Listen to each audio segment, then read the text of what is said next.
Good morning friends, this is Fahim Ahmad. Welcomes to advance tutorial.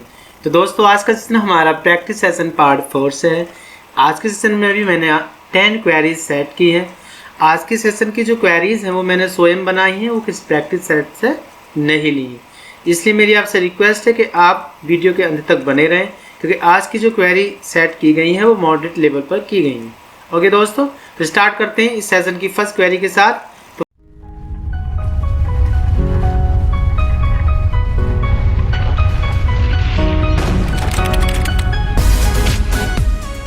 सबसे पहली query है, I know a doctor you are referring to. तो अगर हम फैक्ट की बात करें तो यहाँ साफ साफ हमें ये दिख रहा है कि जो क्लोज रखा हुआ है, ये पहला क्लोज ये हमारा सिंपल प्रेजेंट में है और अगला वाला जो है वो हमारा प्रेजेंट कॉन्टिन्यूस में, ठीक है। तो अगर हम फैक्ट की बात करें तो सिंपली वो कहना चाह रहा है कि मुझे पता है, ठीक है, या मैं जानता हूँ। अब क्या जानता हूँ? जिसे तुम रेफर कर रहे हो उस डॉक्टर को मैं जानता हूँ। तो इस डॉक्टर जो है ये कोई इंडेफिनिट डॉक्टर नहीं है, ये स्पेसिफाई किया हुआ डॉक्टर, ये पार्टिकुलर ऑब्जेक्ट है। तो दोस्तों ये ध्यान रखें कि जब हम स्पेसिफाई करते हैं, किसी को डेफिनिट करते हैं, तो ऐसी कंडीशन में इंडेफिनिट आर्टिकल का प्रयोग नहीं करते हैं, बल्कि इंडेफिनिट आर्टिकल ए या एन के स्थान पर किसका प्रयोग करते हैं? हम डेफिनिट आर्टिकल दा का प्रयोग करते हैं। तो दोस्तों यहाँ क्या आ जाएगा? हमारा दा का प्रयोग होगा। ओके, तो पार्ट कौन से पार्ट में एरर थी? हमारा बी पार्ट जो था वो एरर पार्ट था। आई होप गाइस ये क्वेरी आपको समझ में आ गई होगी। आगे बढ़ते हैं दोस्तों, लेट्स मूव द नेक्स्ट। इस सेशन की अगली क्वेरी है, we were looking forward to hear the news about the missing fisherman. Okay, तो अगर इसके फैक्ट की बात करें दोस्तों तो ये साफ साफ दिख रहा है कि जब कभी वाज या वर के बाद आईएनजी फॉर्म आती है तो हम जनरली क्या समझते हैं कि हमारी पास्ट कॉन्टिन्यूस की बात होती है। तो ये जो क्वेरी दे रखी है हमारी पास्ट कॉन्टिन्यूस से दी गई है, लेकिन इसके बाद जो ये दे रखा ये पूरा जो फ्रेजल वर्ब है ये लुक फॉरवर्ड टू। तो दोस्तों हम अच्छी तरह जानते हैं कुछ हमारे एक्सप्रेशन और कुछ वर्ब ऐसी होती हैं जिनके बाद टू लगा होने के बावजूद भी अपने साथ किसको लेती हैं? जीरन को लेती हैं। जबकि हम जानते हैं कि टू के बाद 99% क्या आता है? हमारा इन्फिनिटिव आता है। लेकिन कुछ क्रियाएं हमारी ऐसी होती हैं दोस्तों जो जीरन को फॉलो करती हैं, जैसे एकस्टम्ड टू हुआ, एडिक्टिव टू हुआ, टेक टू हुआ, ओके, या हैबिचुएटेड टू हुआ। तो ये सारी क्रियाएं क्या होती हैं? अपने साथ आईएनजी फॉर्म को लेती हैं। वी यूज टू हुआ, तो ये लुक फॉरवर्ड टू भी ऐसी क्रिया होती है दोस्तों जो अपने साथ किसको लेती है? जीरन को लेती है। तो यहाँ जो हियर रखा है ये हमारा रॉन्ग पोजीशन में रखा हुआ है, तो सही क्या होगा? यहाँ जीरन फॉर्म होगी इसकी, हियरिंग, आईएनजी जोड़ देंगे, ठीक है। तो दोस्तों समझ में आ गया होगा कि इसमें एरर कौन से पार्ट में? हमारा बी पार्ट जो है एरर पार्ट है। आगे बढ़ते हैं, लेट्स मूव द नेक्स्ट। तो इस सेशन की अगली थर्ड क्वेरी है हमारी दोस्तों, the passer by told us where was the marriage hall and even led us to it। ठीक है, नो एरर। तो अगर इसके हम फैक्ट की बात करें गाइस तो ये सेंटेंस पहले हमें देखना है कि दिया कायम है। तो इसमें ये टोल्ड दे रखा है, ओके, और आगे कंजक्शन भी दे रखा है। तो ये नरेशन का फैक्ट है, और हम जानते हैं कि नरेशन के जो फैक्ट होते हैं वो जनरली क्या होते हैं? नरेशन के फैक्ट ये होते हैं दोस्तों कि जब कभी भी रिपोर्टेड स्पीच क्या होती है? हमारी जो कोमे के अंदर होती है, और रिपोर्टिंग स्पीच क्या होती है? जो कोमे के बाहर होती है।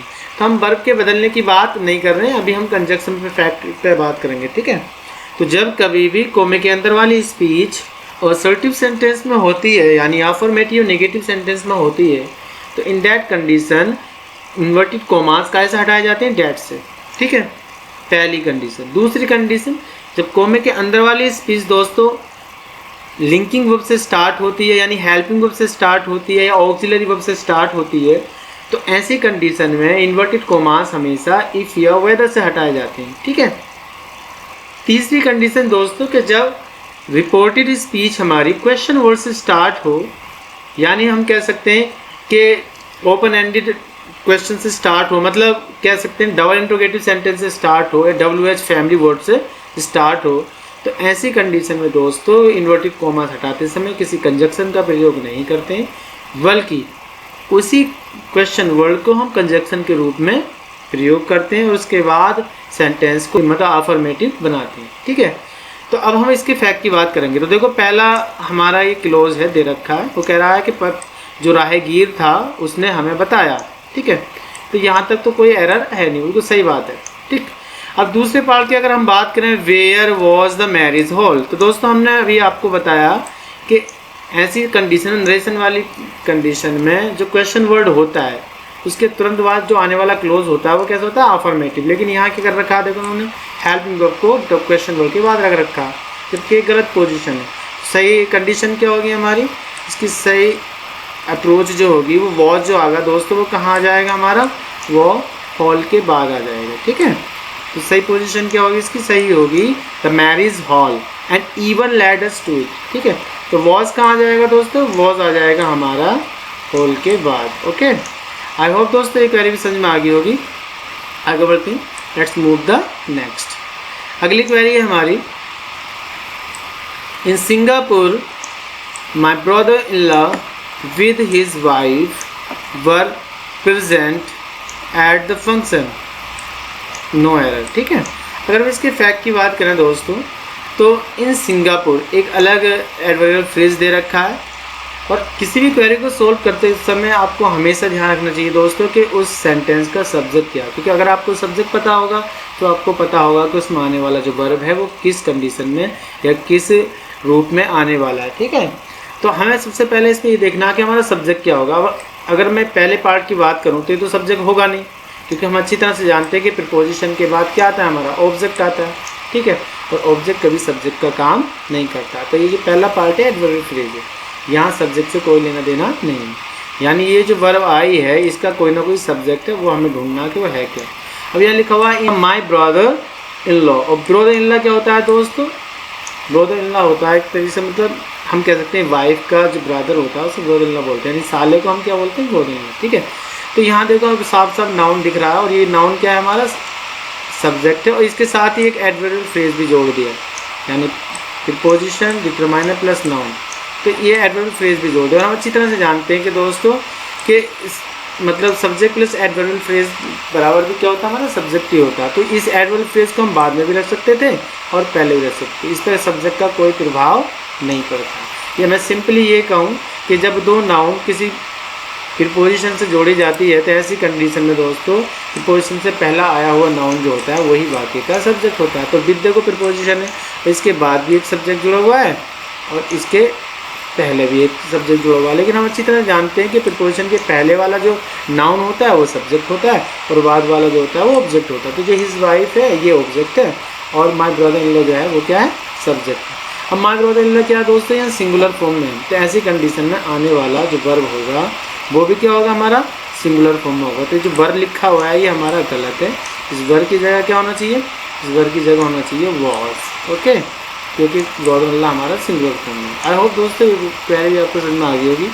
आगे बढ़ते हैं, लेट्स मूव टू नेक्स्ट। अगली क्वेरी है सेशन की 5वीं क्वेरी है, please distribute these sweets among Aman, Rahul, Vivek and Saurabh, no error.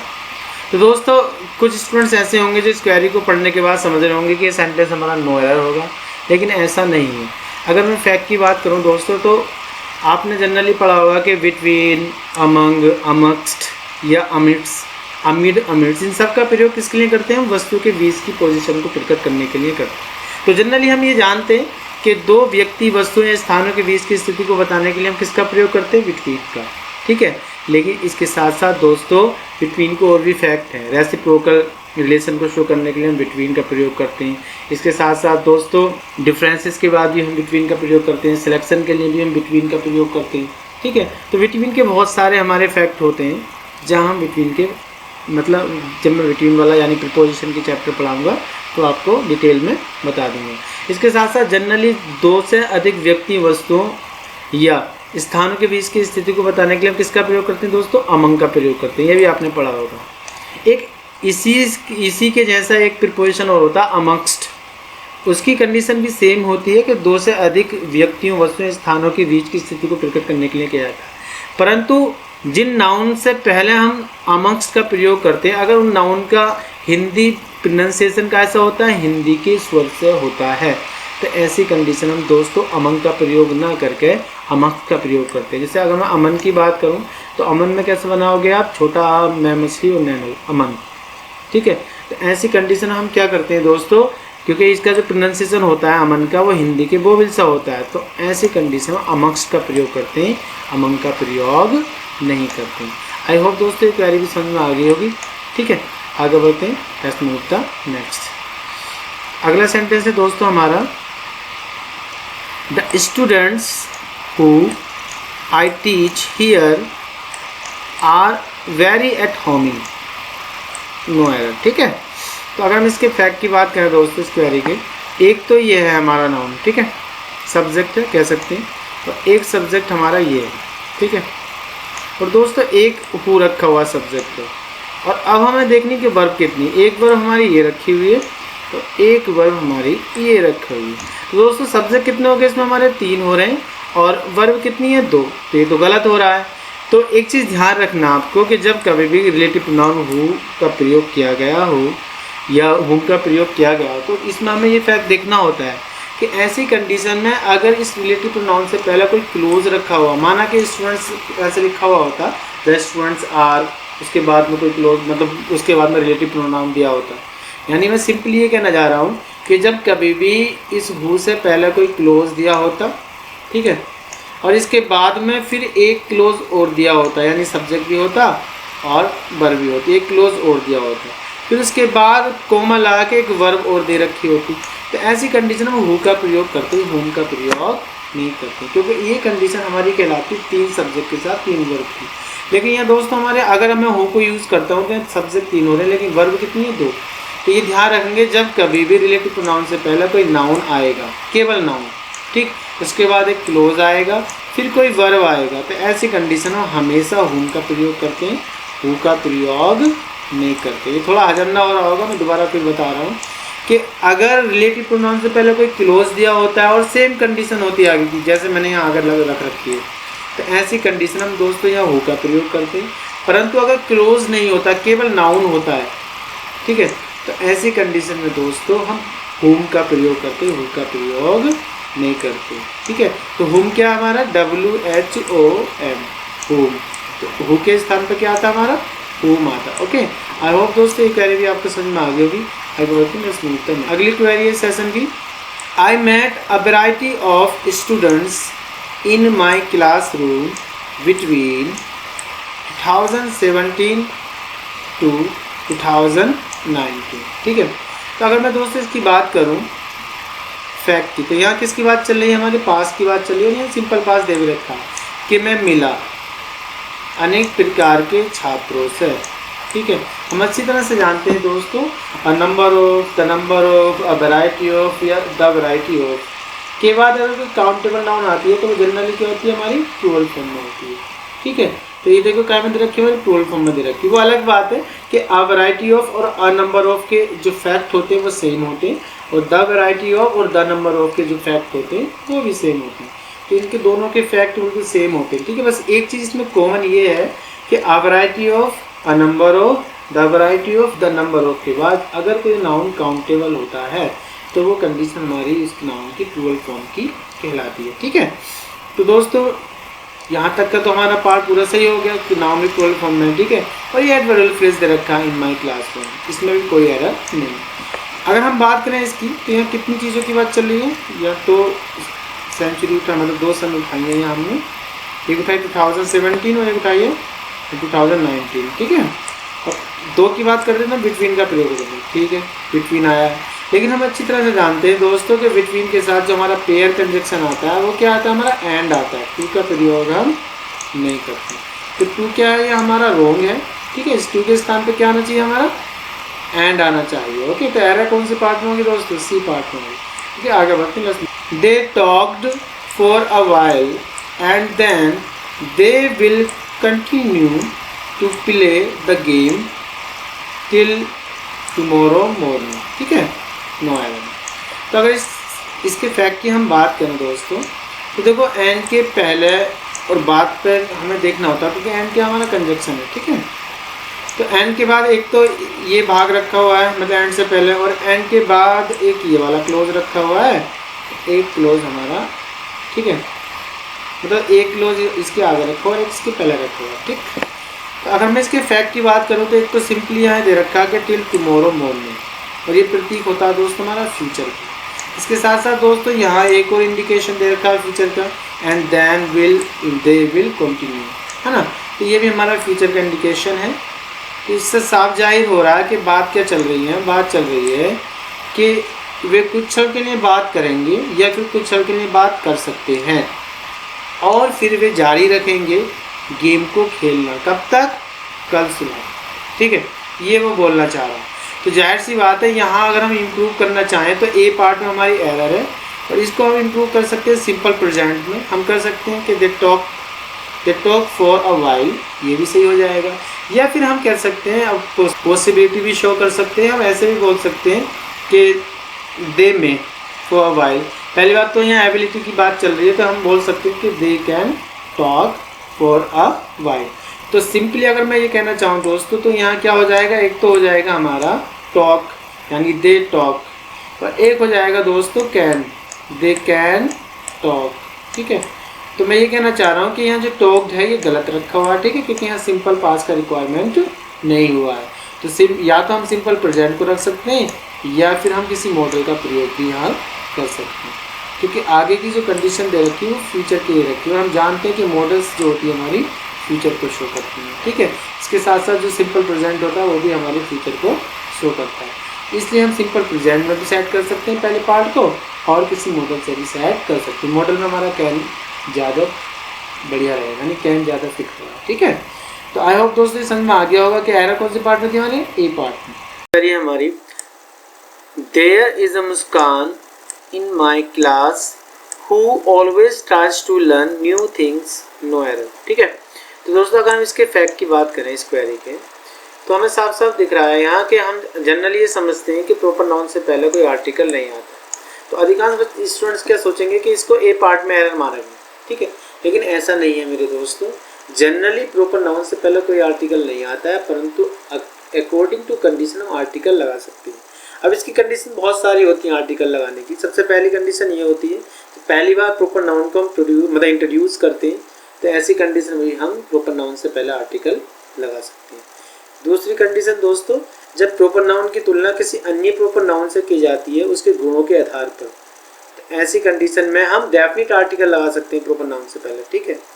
तीसरी कंडीशन दोस्तों कि जब कभी भी प्रॉपर नाउन को रिपोर्ट किया जाता है और रिपोर्टर को केवल उसके नाम का ही ज्ञान होता है, इससे ज़्यादा और ज़्यादा जानकारी नहीं होती है, तो ऐसी कंडीशन में प्रॉपर नाउन से पहले इंडेफिनिट आर्टिकल ए या एन लगाया जाता है, ठीक है। और अगली कंडीशन हमारी एक ये है दोस्तों कि यहाँ ये तुम्हें आर्टिकल दिख रहा है लेकिन एक्चुअली ये सिंगुलर काउंटेबल नाउन है, इसलिए मैंने यहाँ आ लगाया। मैं यहाँ वन भी लगा सकता था, मैं ऐसे ही बोल सकता था कि देयर इज़ वन मुस्कान, ठीक है, क्योंकि हम अच्छी तरह से जानते हैं कि प्रॉपर नाउन का जो प्लूरल बनता है वो हमेशा एस लगाकर बनता है। और उसमें कंडीशन ये है कि जब हम प्रॉपर नाउन का प्लूरल बनाएंगे तो उससे पहले डेफिनिट नंबर दे रखा है, अगर वो नंबर प्लूरल फॉर्म में होता है तो तब हम उस कंडीशन में आके प्रॉपर नाउन का एस, मतलब प्रॉपर नाउन का जो हम प्लूरल बनाते हैं वो एस लगाकर बनाते हैं। जिससे मैं बोल सकता था कि there are two Muskan in my class who always tries to learn new things, ठीक है। लेकिन यहाँ मुस्कान एक है, कोई इंडेफिनिट है और वैसे भी एक है कोई, ठीक है। तो ऐसी कंडीशन हम क्या लगाएंगे, आ भी लगा सकते हैं और वन भी लगा सकते हैं, दोनों कंडीशन सही है। तो ये ए पार्ट जो हमारा पूरी तरह से सही है, यानी देयर इज़ अ मुस्कान, ठीक। अगर मैं अगले पार्ट की बात करूँ इन माई क्लासरूम, तो या इन माई क्लास, तो ये पार्ट हमारा सही है क्योंकि यहाँ मुस्कान की पोजीशन बताई है क्लास के अंदर की, ठीक है। और यहाँ एडवर्बियल फ्रेज हमारा दे रखा है और ये पूरा सही पोजीशन सकते हैं। Preposition plus determiner plus noun बराबर क्या होता है हमारा एडवर्बियल फ्रेज, तो ये भी हमारा बिल्कुल सही कंडीशन में रखा हुआ है, ठीक है। अगर हम अगले पार्ट की बात करें तो हम अच्छी तरह से जानते हैं कि अगर रिलेटिव प्रोनाउन से पहला आया हुआ एंटीसीडेंट हमारा व्यक्ति में होता है तो हम वो का प्रयोग करते हैं। इंडेफिनिट प्रोनाउन में होता है या डेमोस्ट्रेटिव प्रोनाउन में होता है, कॉमन जेंडर में होता है, तो ऐसी कंडीशन हम डैट का प्रयोग करते हैं, ठीक है। तो हम यहाँ रिलेटिव प्रोनाउन की एरर इसमें है भी नहीं, ठीक है, लेकिन फिर मैं फैक्ट बता रहा हूँ, जब हम इसके फैक्ट पढ़ेंगे डिटेल में बता दिया जाएगा और बहुत जगह हम डैट का प्रयोग कर सकते हैं, ठीक है। तो हम अच्छी तरह से जानते हैं कि जब किसी रिलेटिव प्रोनाउन से पहले कोई एंटीसीडेंट आता है तो उसी एंटीसीडेंट के हिसाब से वो रिलेटिव प्रोनाउन रखा जाता है और उसी एंटीसीडेंट के हिसाब से उसके बाद में रिलेटिव प्रोनाउन के बाद में आने वाला जो वर्ब होता है वो आता है, ठीक है। तो यहाँ जो ट्राइज आया वो किसके हिसाब से आया, हमारा मुस्कान के हिसाब से। हम जानते हैं कि मुस्कान हमारा सिंगुलर फॉर्म में है, इसमें दोस्तों हमारा वर्ब कैसा है, सिंगुलर फॉर्म में। तो ये सेंटेंस जो है पूरी तरह से हमारा करेक्ट है, इसमें ग्रामेटिकली कोई एरर नहीं है, यानी the sentence has no error. आगे बढ़ते दोस्तों, लेट्स मूव टू नेक्स्ट। तो इस सेशन की हमारी अंतिम क्वेरी है, the prime minister has said that India would not have spent so much on defense if some of the neighboring countries adopt ठीक है, इसका अगली स्लाइड में अगला fact, adopt then policy of restricting defense expenditure, no error। ठीक है, तो अगर इसके हम फैक्ट की बात करें, ठीक, तो अगर मैं इसके फैक्ट की बात करूं दोस्तों, तो इसका अगर यहाँ से लिया जाए सेंटेंस को, तो ये भी हमारा किसका पार्ट दे रखा है, हमें नरेशन का पार्ट दे रखा है। ठीक है, और इससे पहले हमारे प्रेजेंट में, तो हम टेंस में कोई परिवर्तन नहीं करेंगे सिंपली। ठीक, दूसरी बात, अब आगे हम बढ़ते हैं तो हमें दिख रहा है यहाँ सिंपली कि बात किसकी चल रही है। देखो यहाँ बात चल रही है कि if some of the neighbouring countries, ठीक, तो इफ़ क्लोज है।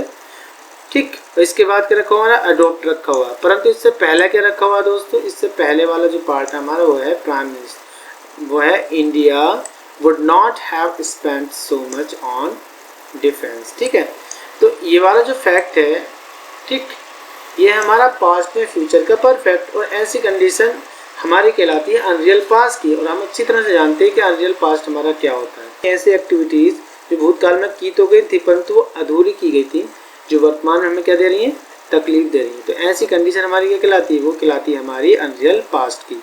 तो ऐसी कंडीशन में हम इफ़ के बाद वाला जो क्लोज रखते हैं वो रखते हैं हम दोस्तों पास्ट परफेक्ट में। ठीक है, तो इफ़ क्लोज क्या हमारा, सम ऑफ द नेबरिंग कंट्रीज, तो यहाँ जो ये अडोप्टेड दे रखा है ये हमारा गलत हो गया, यहाँ क्या होना चाहिए था दोस्तों, हमारा हैड अडोप्टेड।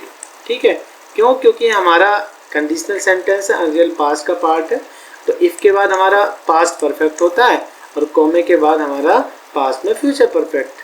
तो ऐसी कंडीशन देखो दे रखा है पास्ट का, यानी विल का पास्ट वुड हो गया और परफेक्ट है। ठीक है, विल हैव या शैल हैव हम अच्छी तरह जानते हैं। इसके बाद क्या है हमारी वर्ब की थर्ड फॉर्म, लेकिन हम बात कर रहे हैं अनरियल पास्ट की। तो ऐसी कंडीशन में क्या होता है दोस्तों कि हम अनरियल पास्ट को किस किस से शो कर सकते हैं, हम कुड से भी शो कर सकते हैं, माइट से भी शो कर सकते हैं। ठीक है, तो यहाँ वुड की जगह माइट भी सही होता है हमारा और कुड भी सही होता है। ठीक, तो एरर कौन से पार्ट में थी हमारी, एरर थी हमारी सी पार्ट में। ठीक है, मैं आगे तक की बात बता रहा हूँ। अगर आगे की बात करें तो देखो लिखा हुआ भी है, then policy of restrict defence expenditure. ठीक, तो एरर कौन से पार्ट में थी हमारी, वहाँ जो ये पार्ट था इसमें हमारा क्या होना चाहिए था, अडोप्टेड, मतलब हैड अडोप्टेड हमारा सही होता पास्ट परफेक्ट में। ठीक है, इफ क्लोज हमारा पास्ट परफेक्ट में। आई होप दोस्तों ये भी आपको समझ में आ गया होगा। आगे बढ़ते हैं, let's move to next. Session हमारा जैसे कि फिनिश हो गया, आगे बढ़ रहे हैं दोस्तों। इसके साथ साथ दोस्तों अगर आप मुझे फॉलो करना चाहते हैं तो आप मुझे फेसबुक पर फॉलो कर सकते हैं। फेसबुक पे मेरी फ़हीम अहमद के नाम से भी आईडी है और फ़हीम ट्यूटोरियल के नाम से भी है। ठीक है, इंस्टाग्राम पे भी आप मुझे फॉलो कर सकते हैं फ़हीम अहमद के नाम से, या फिर टेलीग्राम चैनल भी है मेरा एडवांस ट्यूटोरियल के नाम से, आप सर्च कर सकते हैं। ठीक है, तब तक के लिए till then take care, bye bye, see you.